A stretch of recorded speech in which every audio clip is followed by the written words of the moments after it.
1984 का सिख का आपको याद होगा कि कैसे इंदिरा गांधी की हत्या के बाद पूरे देश में सिखों को दौड़ा दौड़ा कर मारा गया था। इंदिरा गांधी के समर्थकों, कांग्रेसी कार्यकर्ताओं और हुड़दंगियों ने सिखों को जहां देखा वहीं उनकी हत्या कर दी। सिखों के गले में टायर डालकर जला दिया गया। सिख मां बहनों का रेप हुआ, उनकी हत्या हुई। सिखों के घर को आग के हवाले कर दिया गया। उसी दौर में राजीव गांधी ने कहा था कि जब भी कोई बड़ा पेड़ गिरता है तो धरती थोड़ी हिलती है।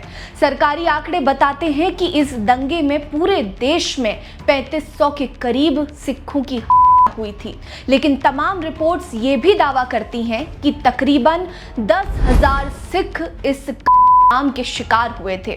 उसके बाद भी धूर्त सरकारों ने इन पीड़ित सिख परिवारों के लिए दशकों तक कोई कदम नहीं उठाए और ना ही उनकी बेहतरी के लिए कोई प्रयास किया गया।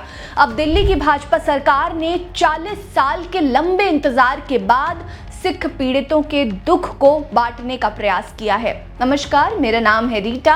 आज के वीडियो में मैं आपको बताऊंगी कि कैसे दिल्ली सरकार ने पीड़ित परिवारों के जख्मों पर मरहम लगाने का काम किया है। आगे बढ़ेंगे उससे पहले चैनल को सब्सक्राइब नहीं किया तो जल्दी कर लीजिए।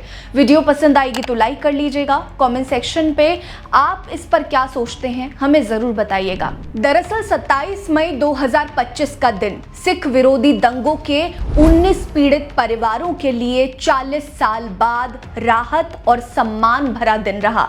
सीएम रेखा गुप्ता ने दिल्ली सचिवालय में आयोजित कार्यक्रम में 19 पीड़ित परिवारों के सदस्यों को सरकारी नौकरी के नियुक्ति पत्र सौंपे। इस दौरान दिल्ली सरकार में मंत्री मनजिंदर सिंह सिरसा और दिल्ली सिख गुरुद्वारा प्रबंधक कमेटी के अध्यक्ष हरमीत सिंह कालका भी मौजूद रहे।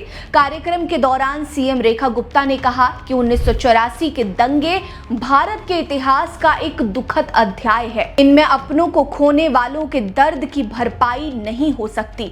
ये नियुक्तियां केवल नौकरियां नहीं बल्कि 40 साल के संघर्ष के बाद न्याय और सम्मान का प्रतीक हैं। सीएम ने स्पष्ट किया कि 125 पीड़ित परिवारों के लिए नौकरियां स्वीकृत की गई हैं, जिनमें से 19 लोग अपनी सेवाएं शुरू कर रहे हैं। वहीं दिल्ली में लंबे समय से सिखों की आवाज बुलंद कर रहे दिल्ली सरकार के मंत्री मनजिंदर सिंह सिरसा ने इसे व्यक्तिगत जीत बताते हुए न्याय की दिशा में एक मजबूत कदम बताया। ध्यान देने वाली बात है कि सिरसा पूर्व में दिल्ली सिख गुरुद्वारा प्रबंधक कमेटी के अध्यक्ष भी रह चुके हैं। उन्होंने एबीपी न्यूज से बात करते हुए कहा, 1984 का दंगा पीड़ितों की लड़ाई को वो वर्षों से कोर्ट और सड़कों पर लड़ते आ रहे हैं और अब इसका परिणाम मिल रहा है।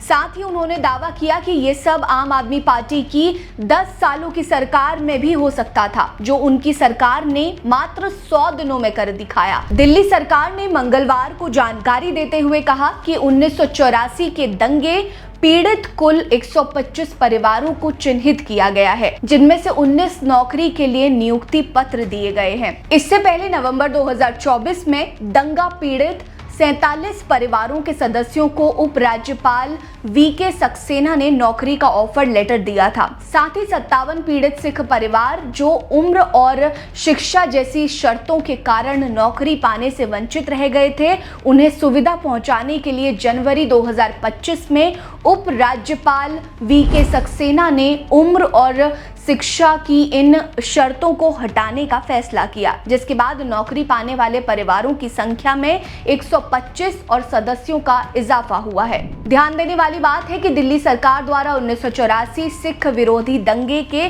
पीड़ित परिवारों के सदस्यों को मिले नियुक्ति प्रमाण पत्र के मुताबिक उनकी नौकरी दिल्ली सरकार के ऑफिस में ग्रेड 1 पे स्केल पर होगी और 2 साल का प्रोबेशन पीरियड रहेगा। अपने इस कदम के साथ ही 40 साल बाद दिल्ली की भाजपा सरकार पीड़ित सिखों के आंसू पोंछने के लिए उठ खड़ी हुई है। लेकिन इसके साथ ही कई सवाल भी उठ रहे हैं। सवाल ये कि इतने सालों तक इन सिखों के लिए कोई भी राजनीतिक पार्टी खड़ी क्यों नहीं हुई? उन्हें सबने ऐसे ही क्यों छोड़ दिया? 1956 से 1993 तक दिल्ली में कोई विधानसभा नहीं थी। मेट्रोपॉलिटन काउंसिल दिल्ली को चलाती थी, लेकिन इनकी ओर से भी इस बीच में सिखों के लिए कोई कदम नहीं उठाए गए। 1993 में जब दिल्ली को फिर से विधानसभा मिली तो भाजपा की सरकार बनी। 1998 तक यहाँ भाजपा की सरकार रही। उस दौर में भी पीड़ित सिखों के लिए कोई ठोस कदम नहीं उठाए गए। उसके बाद 1998 में कांग्रेस पार्टी ने दिल्ली में सरकार बनाई और शीला दीक्षित सीएम बनी। अगले 14 सालों तक यानी 2013 तक वो सीएम रही, लेकिन सिख पीड़ितों को न्याय नहीं मिला। इन्हीं के शासनकाल में साल 2006 में गृह मंत्रालय ने 16 जनवरी 2006 को एक पुनर्वास पैकेज लागू किया, जिसमें 1984 के सिख विरोधी दंगा पीड़ितों के लिए रोजगार प्रावधान शामिल थे। इसके बाद चलाए गए विशेष अभियान में राजस्व विभाग को मात्र 72 आवेदन मिले, जिसमें से तत्कालीन एलजी से उम्र में छूट लेकर 22 आवेदकों को नियुक्ति दी गई थी। लेकिन उसके बाद अन्य पीड़ित परिवारों के लिए शायद ही कोई कदम उठाए गए हों। अब दिल्ली की भाजपा सरकार ने अपने इस कदम से सिखों के भरोसे को जीतने का प्रयास किया है। साथ ही ये भी आश्वासन दिया है कि इमरजेंसी के समय जो लोग भी जेल में बंद किए गए थे उनके लिए भी दिल्ली सरकार पेंशन का प्रावधान कर सकती है। इस मुद्दे पर आपकी क्या राय है? कमेंट सेक्शन में हमें जरूर बताइए। इस कदम पर आप क्या सोचते हैं जरूर बताइएगा। बने रहिए हमारे साथ। नमस्कार।